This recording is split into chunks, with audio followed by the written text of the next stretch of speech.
I've given some version, I think once, a version of this before, this workshop.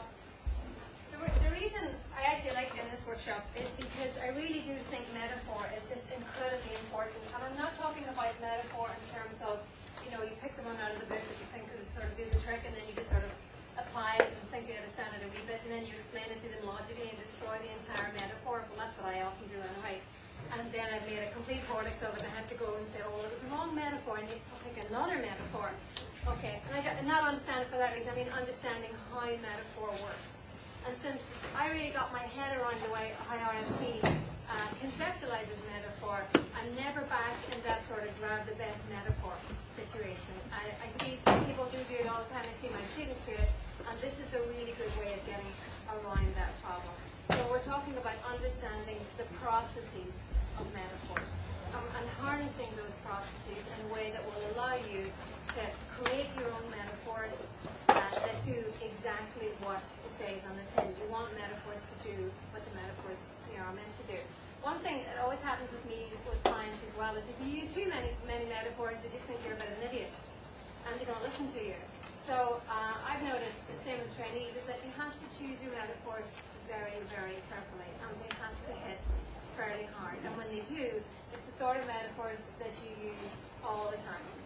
Metaphors that you have the same point the whole way through the therapy. Those are the best ones. So what I'm going to talk you through is the RFT conceptualization of metaphor. I'm not going to hammer you with data or anything like that. I'm just going to talk you through the process. Then we're going to look at an example of an act metaphor in terms of this process. And then the reason I've divided you into small groups is that I wanted you to come up with at least one metaphor that does the trick. One metaphor that does what you need that metaphor to do. It can be a hypothetical example with a client, it can be a real client you're struggling with, whatever, just one. Okay, so that's going to be the format. And we're going to check with this incredibly sewing machine. Oh my god, that's so sad. This is a space bar delay. Yes, universities really do need more money. If you're independently wealthy, please give them loads. Okay. Now, the basic idea for RFT was relating relations. It was just like a double hit. So you derive core relations, and then you derive a relation between two derived relations. Okay, and it's based on very substantive empirical evidence. And really, the person responsible for doing the work in this area, it's actually superb work if you can tolerate it. It is a monster to read. Is the thesis by Dean Stewart. And this is a very simple idea. That look on the left-hand side of the screen, an apple is to peach, as in they're coordinated. They are in a relation of coordination. That is, they are similar. They are members of the same category, for example. As, and that's the standard way we sort of talk about very simple analogies. Apple is to peach as dog is to sheep. Okay, so we have a relation of coordination or equivalence, whatever you want to call it, between apple and peach. And we have, in this case, a very similar relationship between dog and sheep. In that case, we have another relation of coordination, two separate relations of coordination. Okay, now the way we say it, A is to B as, C is to D, functions as a sort of C real for putting those two relations together. And in this case, it's the coordination relation between two coordination relations, and we just call it equivalence. And in actual fact, that's the simplest you can get. Yeah, I know, that's simple at all, but this is RFT, and very simple. Okay, so apple is to peach as dog is to sheep, a relating of relations, a relating of equivalence relation among two equivalent relations. Okay, but of course, it really does get an awful lot more complex than that one. You can tell I'm not a patient person. Okay, obviously analogy and metaphor is much more than that. Okay, but what's critical, and what's particularly critical, I think, about when you want to get metaphors that hit, is the other piece of the puzzle that we've done. We looked at another empirical work, but it isn't so much in Ian's work, is the role played by non-arbitrary properties. And if anybody has been with me in experiential workshops, you'll see me do lots of non-arbitrary things like, do this a lot. I'll say things like, I just can't smell that client. And really sort of basic things. One, because, well, it's simple, that's just the way I operate. Two, I just don't think metaphorically. I just sort of think non-arbitrarily. So if I'm stuck on something, you'll see me touching stuff. I'll sort of touch the person, I'll sort of see what I can feel. I think the non-arbitrary properties, and you'll see that in our examples, is what makes great metaphors great metaphors. So there's a process of relating relations, and there's a piece that fits into that process by drawing in non-arbitrary properties. Okay, and I'm going to give you some examples of that in around 15 minutes when this piece works. Okay. Okay, so just to take you through sort of technical bit of it, we have serials here that draw out for us these non-arbitrary properties. So when I say sort of apple is to peach, I'm thinking of properties that these events share. For example, it could be round, could be juicy, could be edible, could be aversive. I mean, for any individual, it could be anything. But there's certain shared properties that I can rely on, in given certain histories. In the other case, a completely different set of serials for hairy, four-legs, lives in groups, members of the animal category, etc. So there are serials that will control those particular types of equivalence responding that you can sort of assume are going to be present. Okay.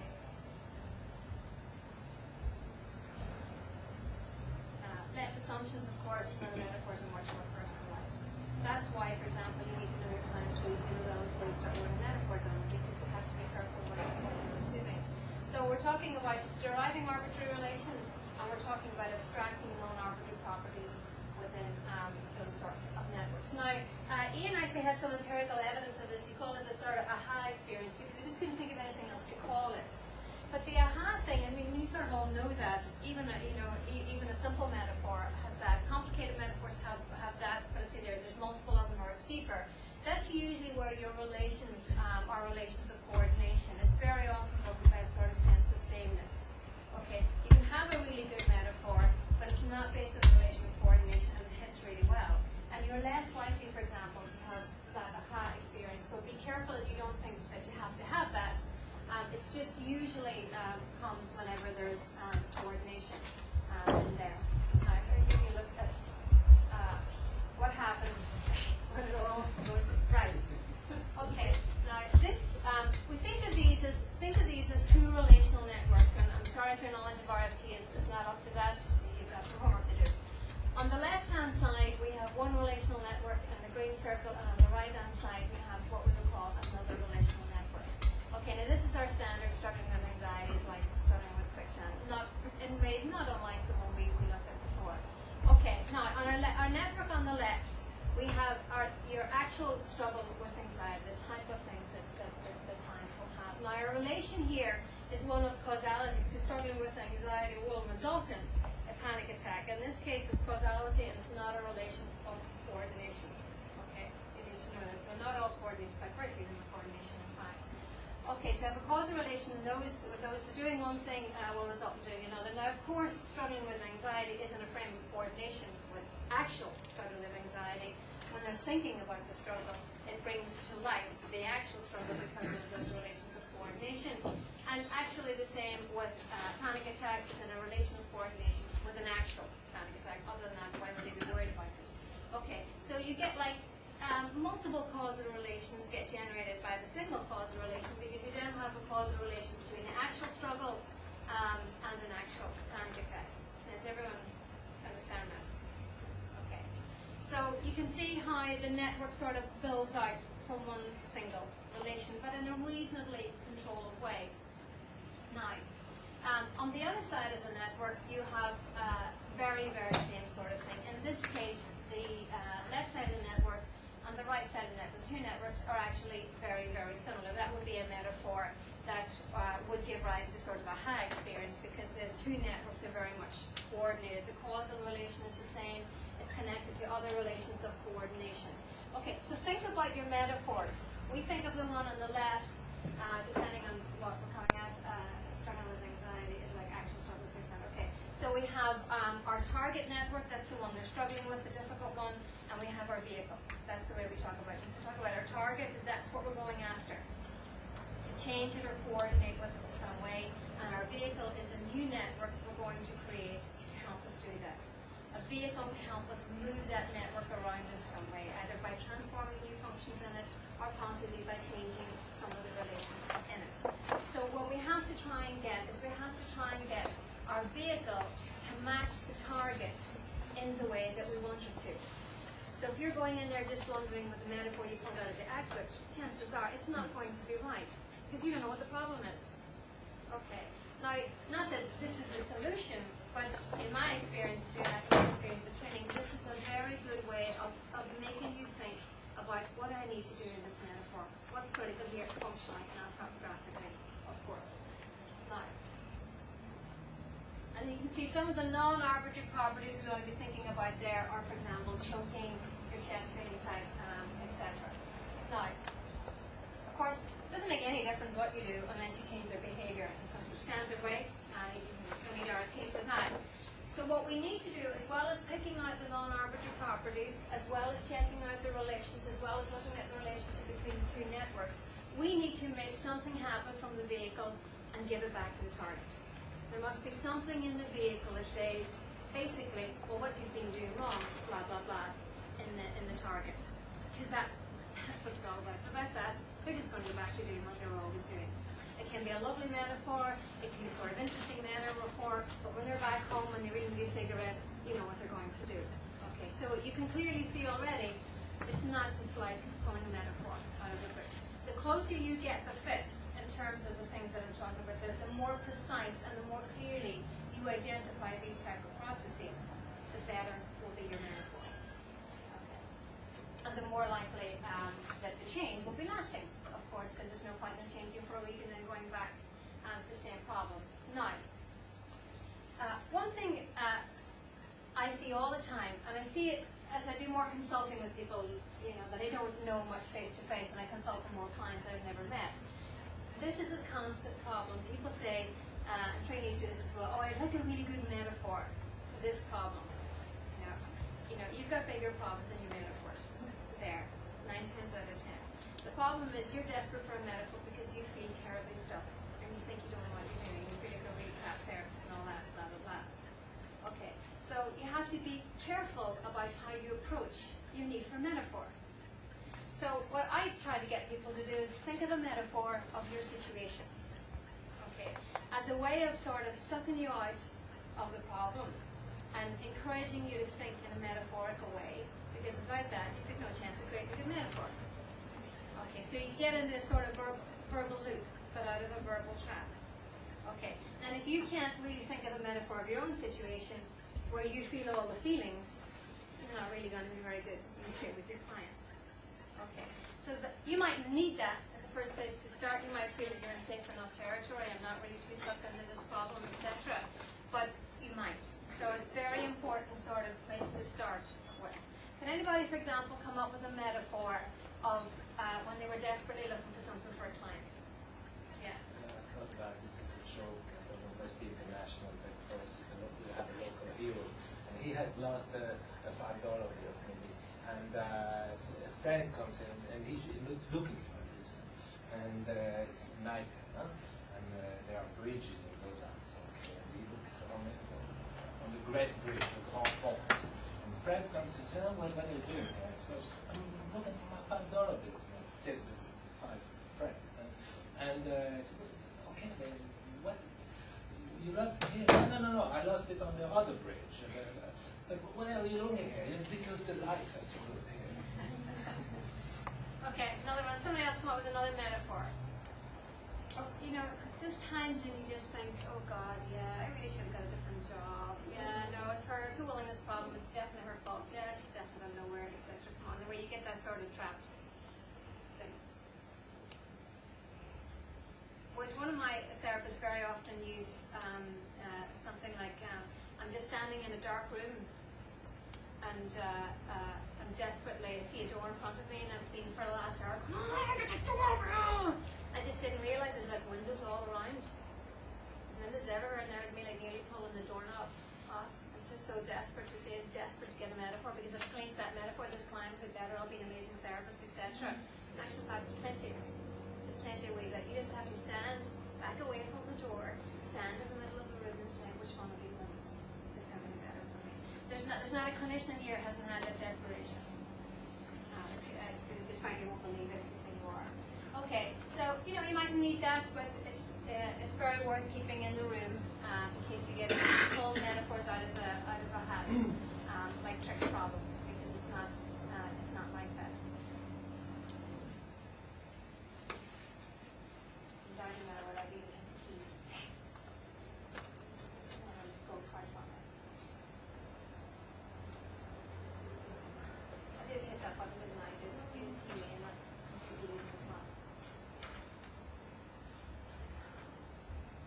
Okay, let's try. It's really forceful. It's the mouse moving.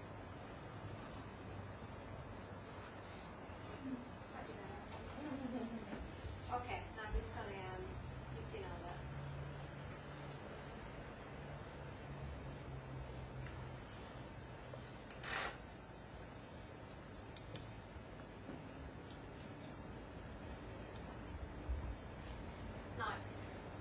Now, you often hear people, and it comes from other therapeutic traditions as well, talking about empathy. And empathy is something we started to struggle with really hard in the development of stuff that we do. Because obviously it's just so important. But I always remember this Bob Hollenberg talked about once is whether therapists are born or made. And he's sort of this opinion that sometimes they're born. I think sometimes they're made too, but I do think sometimes they're born. I think there's an incredible skill some people have. Robin's my best example of that. She just seems to be able to get right on the same level with her client, almost to the point where you can sort of, she looks like she nearly feels what they're feeling. Now, doesn't mean she really is, but they think she is. So you want to get with metaphor, you want to get into position where the metaphor is not about logical instruction. The metaphor feels to them like you sort of understand what the problem is. So there's a sort of an empathy in here underneath this. And where I think the empathy comes from is you being able to contact some of the sort of somatic symptoms and some of the detail that person's struggling with. Perhaps Irish clients are different, but 9 times out of 10, you're halfway through therapy before they told you the truth about what the problem is. Or, they're not aware of what the problem is either, but it's very hard to get a handle on what they're really struggling with, what the feeling problem is, what the thought or the main problem is. And so that makes it very, very difficult for you to get the metaphors really targeted. So you need to, what I need to do with my trainees is you need to shut up and you need to just take a moment or two and just think about what does it feel like for this person? What's it like to be her? For example, you can say things like, for the next couple of minutes, I'll give myself her name. I'll start using her name. So I'll say, oh dear, here I am sitting here, Mary, sitting here with this depression. What would that feel like? What sort of car does Mary drive, for example? What's that thing about her face? What's that sort of smile she does that it irritates the crap out of you, or you think is sort of very endearing?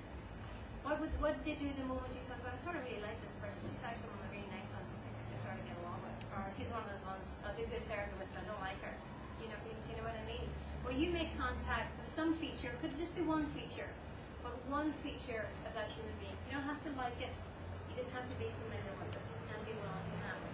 For example, one thing I find very often with trainees is they really gel with clients because many of the problems are the same sort of problems they have as part of the developmental course they're on.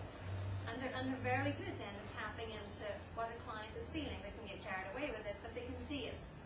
So what is it? If there was one, I often use the sense. I can just smell what it's like for her. Is that when I start to even use those words, it draws down for me what that human being is like. Okay. Does anybody else have those that what do you use?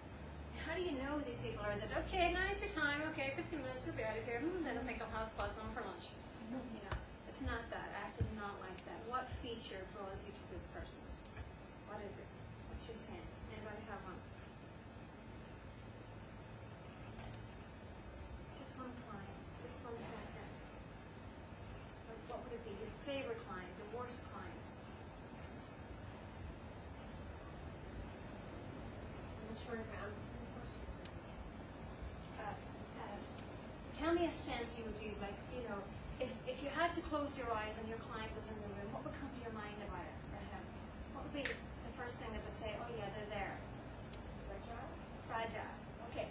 fragile? Does he feel fragile? Do they look fragile? What does it make them be fragile? Trying to be strong and see they can't. Okay, so they look big. They feel big. Yeah. Yeah. Okay. So she's sort of the visual thing, sort of the size. Okay. Somebody else give me another one. Sticky. Stinky. Sticky. Sticky. Like it's sticky. Yeah, before that was sticky, really good. Sticky. In what sense? Sort of taking over the room and making it hard to breathe, sort of. You mean like, but is that like big, overwhelming too? Yeah, but sticky, it's like you got something on your fingers, you try to get it rid, you know. Sort of that stickiness. Okay. That's not just big. Okay, that's a different quality too. Because and then get it already, I can sort of feel what he's getting at here. Okay, come on, somebody else do another one. Stuck. Stop. In what way? Because in acne you stuck way too much. You know, Unable to move. like physically sort of stuck. The sort of stuff Glued that, to the seat. like, but is it that sort of thing where you're sort of tense, or are you trying to unstick? Which feature of it? Draw out the key feature.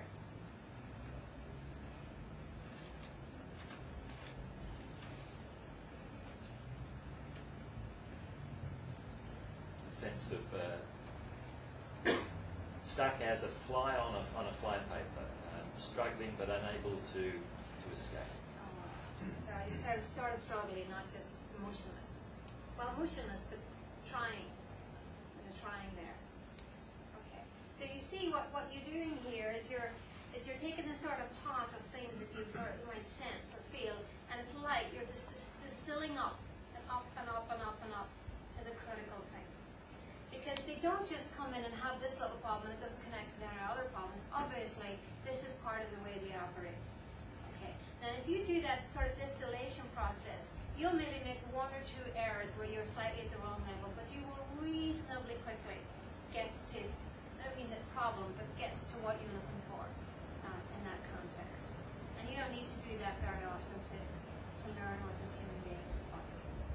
Okay, so what sense do people think? And I sort of think in a very olfactory way. Okay, what modalities do people operate in? If you want to get you working non-arbitrarily, it's very visual. imagery-based. Okay, others.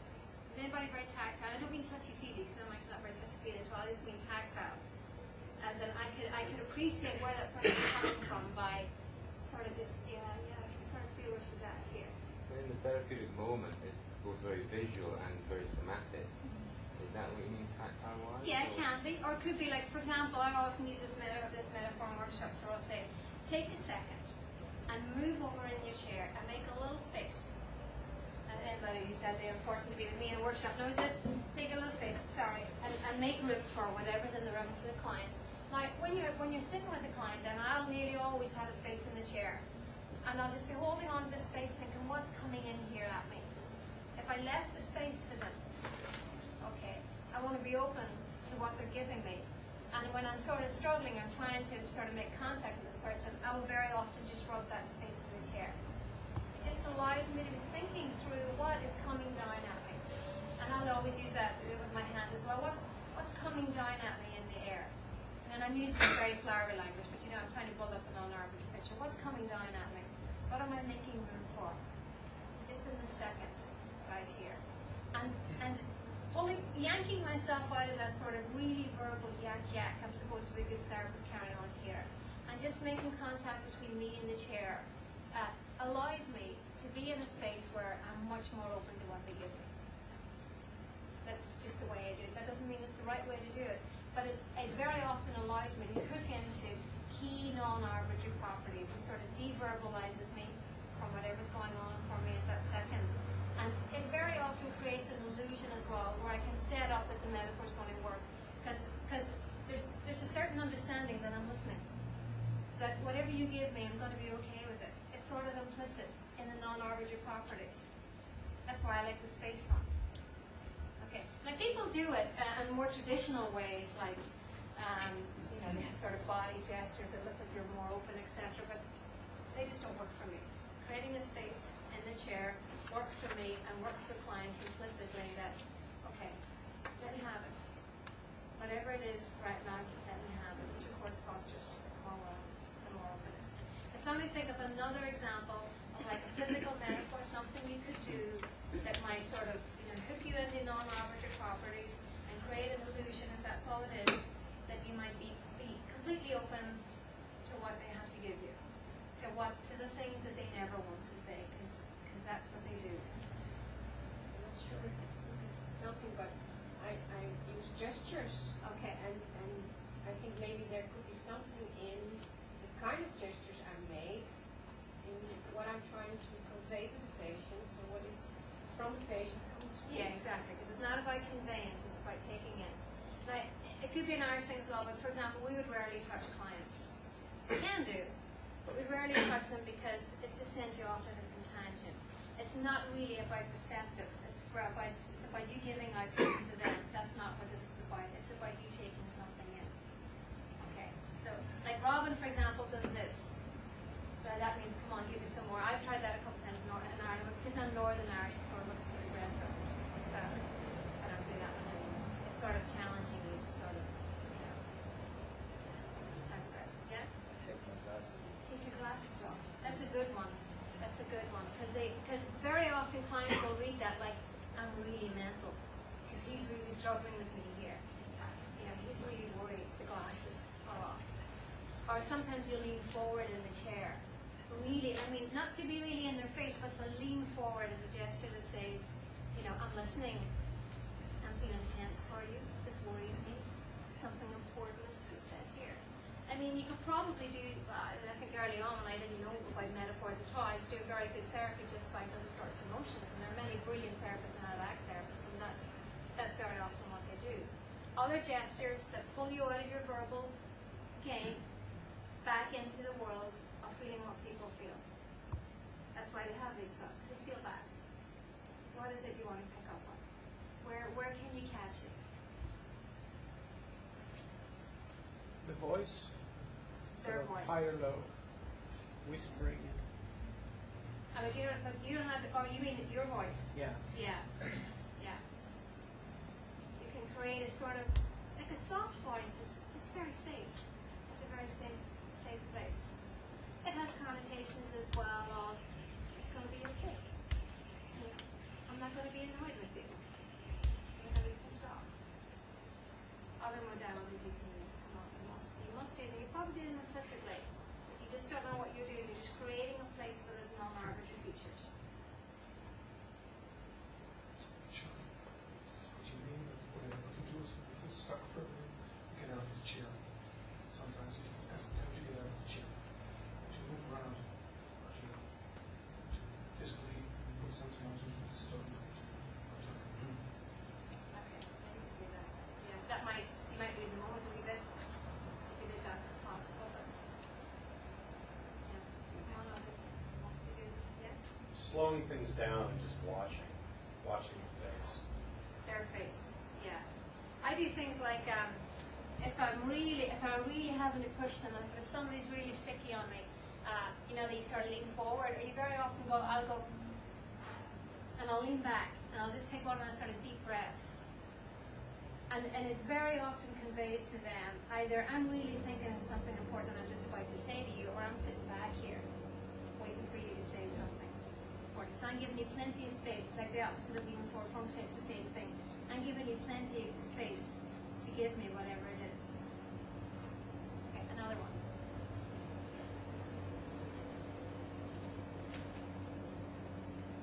How do you hear them? Otherwise, how do you hear them? Apart from blah, blah, blah, blah. Start going. You do that. Okay, and what are you feeling when you do that? Or Help what? me. Help me. Okay. Is there a frustration in there, or is it, Please help me. please help me? Okay. Please help me. Okay, another one. I Come on. guess I've not really been aware of this, but I do probably go like this. Yeah. And I think maybe what It's pronounced. maybe what I'm doing is going, I'm going to shut up for a while and listen to what you do. And that's the sort of thing you do when somebody's telling you things you're not sure about. It has a sort of gentle confusion about it. Like, I'm just going to keep tight-lipped here. I'm just going to be listening. Yeah. I'm not sure I'm really having a struggle to understand what it is that you're asking Okay. about. I'm asking how you listen to your clients, if that's not words. And how do you draw out what you really need to hear to understand what you're going to be doing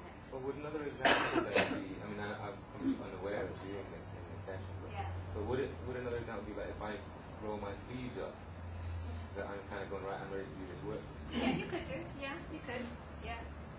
Probably at the beginning, or maybe These after. are just things that I suppose I'm doing, thinking, because I'm trying to get They're not comfortable. random. These are not things you're doing really randomly all the time. They could be things you could harness. I'm trying to isn't what you're suggesting is that we just become more conscious and aware of these things and then deliberately use them as postures? Yes. Right. Because, well, deliberate is difficult, but you know we can use them in order to allow us to draw out the most important thing that's coming next from the client, or the thing that comes most often. Okay. And you can start to do these, and they can be sort of false and deliberate at the beginning, but they can convey, which is what we're trying to do here. They can convey a very important message. And the advantage of doing these sorts of things is that they keep you away from that the therapist, what's her problem, need to sort this out, whatever. When you're operating in a non-arbitrary world, and we have very good empirical evidence of this, you're much less likely to be yucky and to be verbal. And you can be hearing what they're saying and still be completely open to what they're feeling, what they want to say, what they should say, etc. Okay. So, okay. Now, one other thing as well is that that connects to the empathy deal is this: that based on what we know in terms of RFT and perspective taking, we know that they need to know, at least occasionally, that you understand, nearly to a point that you could sort of feel what they feel. And that will require some sort of shift in a relational network. Because for them to experience you being empathic, they will need to take something from, I hear now, to you there then. There will have to be some sort of transformation that way. That doesn't mean they stop feeling it. It just means that the two relations get coordinated. Okay. So these are all the things that we're looking for here whenever we create metaphors and generate transformations of functions through these sort of non-arbitrary properties. Now, if you look at, for example, and this one, trying to find solutions is like digging in a hole. Feelings generated by the target network, okay, on the left, this person who keeps trying to find solutions, are things like, and the ones on the left, these are the ones the client gives you. That's what you've got to go on. It mightn't be accurate, but that's what you've got to go on. It's connected in some way with their history. It's repetitive, it feels painful, it can be overwhelming. If you are not able to pull out those key properties of those target networks, you have no chance of doing good metaphors for that problem. This will help draw you into the key features. Or things like overwhelming, it's much easier to do that if you're doing these sort of non-arbitrary movements or these non-verbal movements. I just feel overwhelmed. Like, he looks big. I get that sticky thing in my hand. It's like irritating is what comes at me there. Okay, so you want to be able to, and we're only talking 2 or 3 words. We might need to be talking that. We might just be talking 1 word.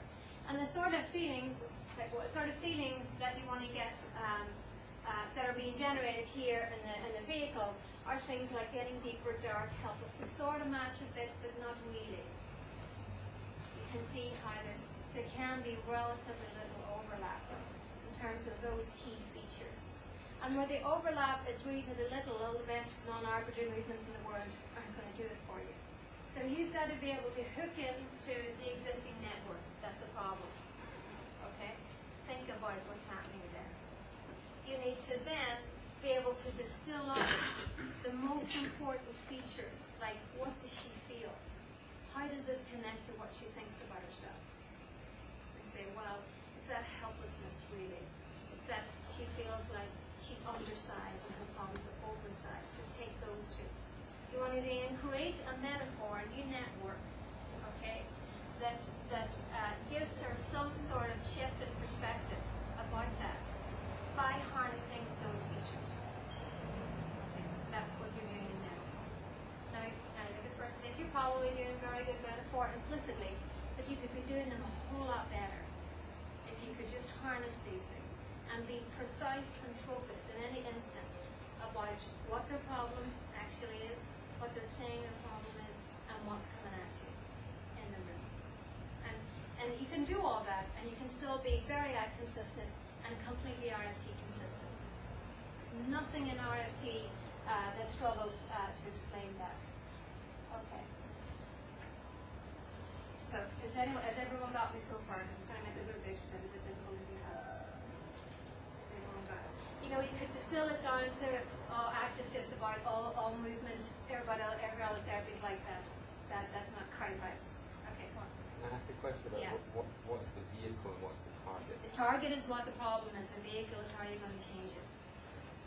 Okay, so like the target network, those relations, and the things that go with them, the features that go with them, they're problematic. So you want to create a new network that fits around the old network and that actually will transform some of the functions in the network. So I can know I'm having terrible thoughts about being really depressed. I can have really serious feelings about being depressed.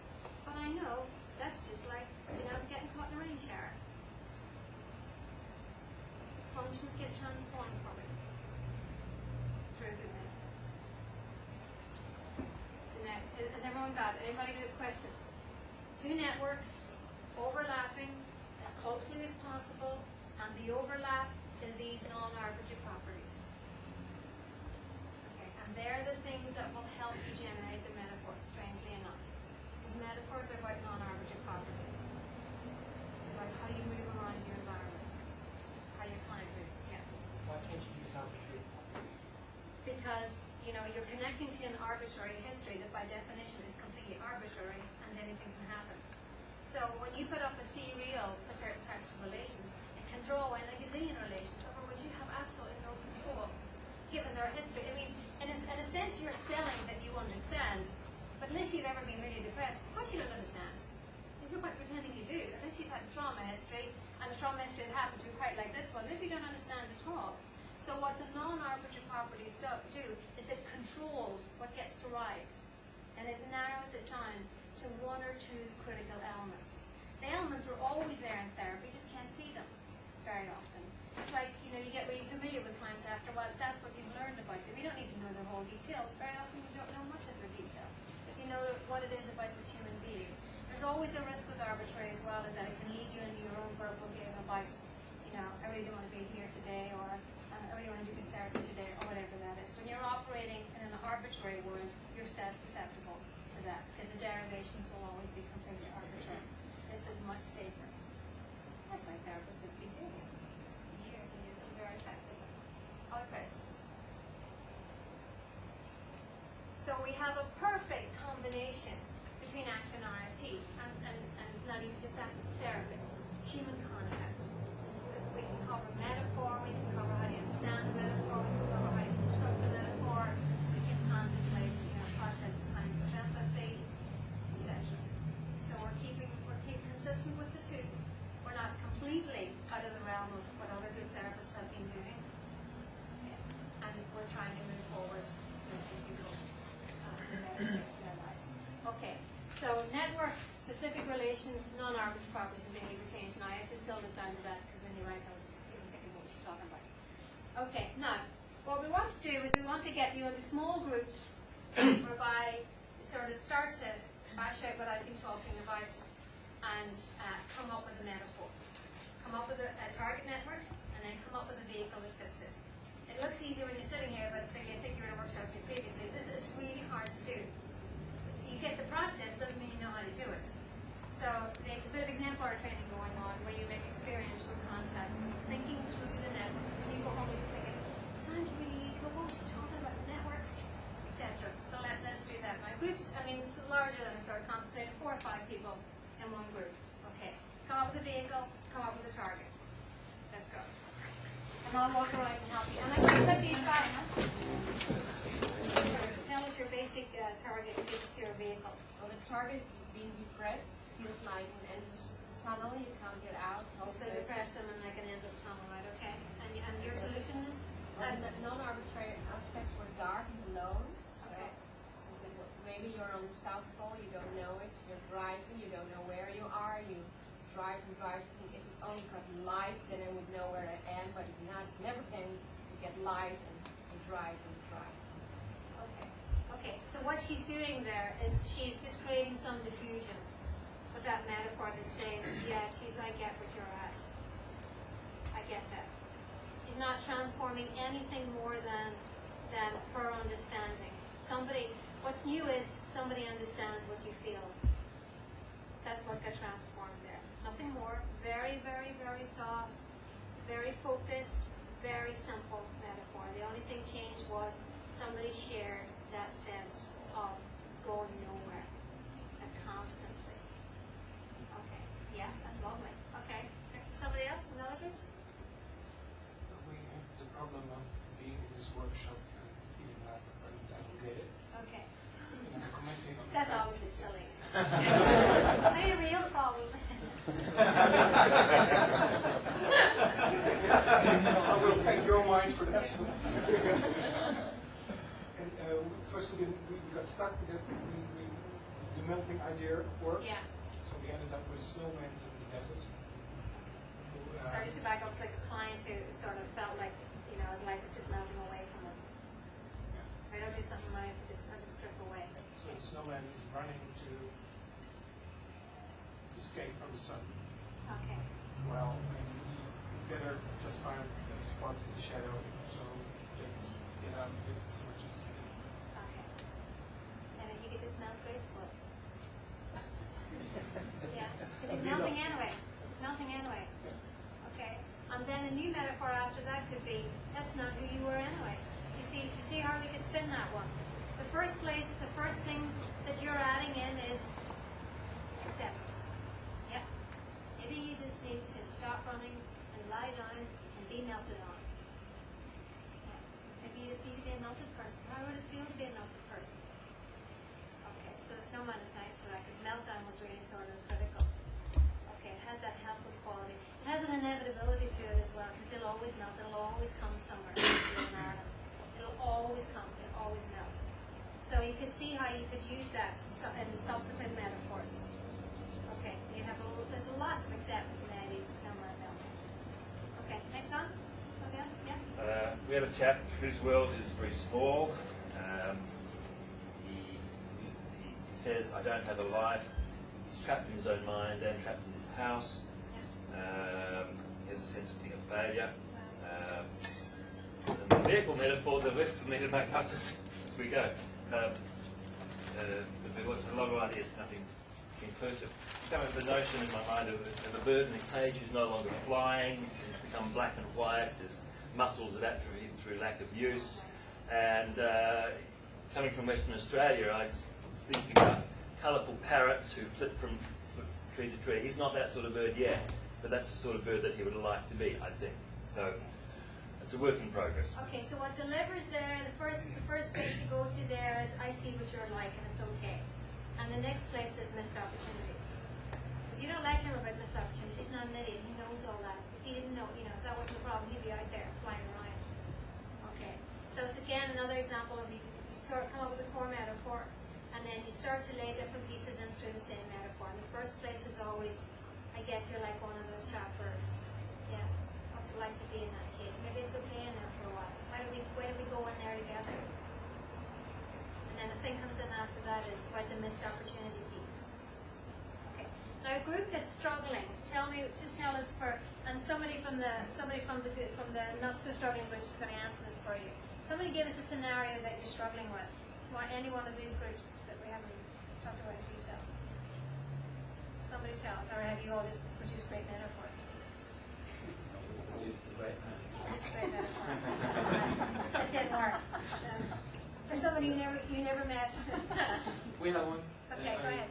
The problem is a person trying to make a decision and wanting to be certain of the successful outcome. Okay, very common problem. Okay, And we didn't really find a good metaphor. Okay, you want to show them how you did it? Talk them through? Well, I mean, I can talk through the process, Yeah.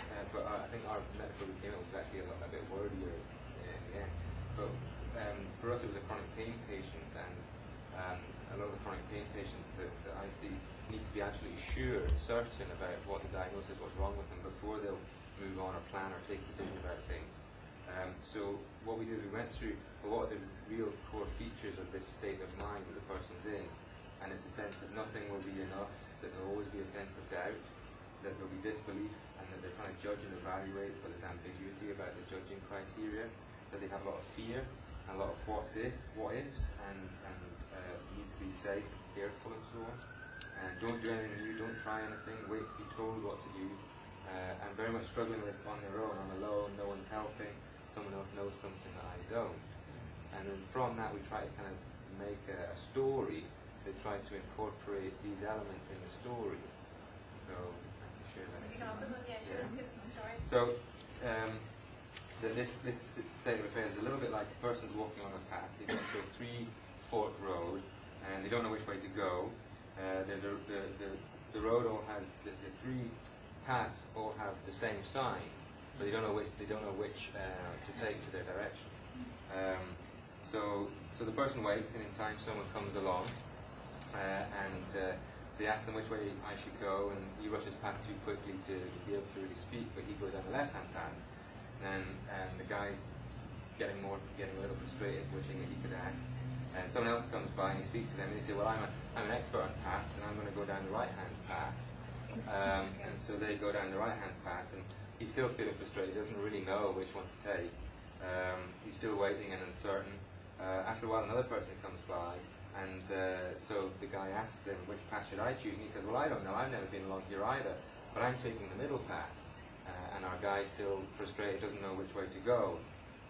And then we sort of said, what about if you came along and you saw this guy, he says to you, which path should I choose? What would you say? Trying to kind of almost make it like, get the person to sort of see that, well, you have to just make a decision. Yeah, exactly. He's now switched role. He's now the person in charge and not the person waiting for advice. But it hinges on the question at the end. That one hinges on the responsibility issue hinges on the question at the end. So another guy comes along your path now, and he says to you, this really sad character, really helpless, comes up and he goes, thank God I saw you, thank God I saw you, it was really hopeless there, I hadn't seen anybody for ages. Oh, thank God you're here, thank God you're here. And you could really spin the weight in that one and really make him now say, how would you help this guy? How would you help this poor man?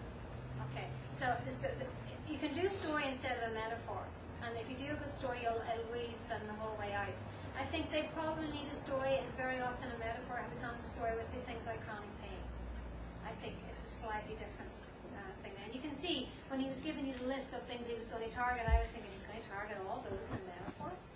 No, he wasn't. He's going to target them in a story. You wouldn't possibly cover all that ground in a metaphor. It'll turn into a lecture. Okay. I think I've used run out of time, yeah? Can you make the distinction between a story and a metaphor? Just one's a lot longer. Metaphors probably become stories if you use them often enough. But you see, notice that you can have a core metaphor and you can spin little details that do the transform necessary functions, like, this is your responsibility. And then that's not the sort of thing you can tell a client straight away because it leads to defense, etc. It's just a little spin in the metaphor. Comes in the middle, comes at the end. Maybe it's very subtle. But it's just, you've got a core metaphor, and you're just going to tweak it so that it highlights those sort of properties. And you can, one tweak highlights a really massive property like your pain is your responsibility. Incredibly powerful. Lots of diffusion in there as well because you took this massive problem and you embedded it into a little tiny line. Sort of makes them look a bit silly really. Makes the whole thing look a bit futile. Okay, another really powerful quality, especially in these characters. Okay, I think I'm well over time as usual. Yeah. So we'll basically talking. Well, thank you all for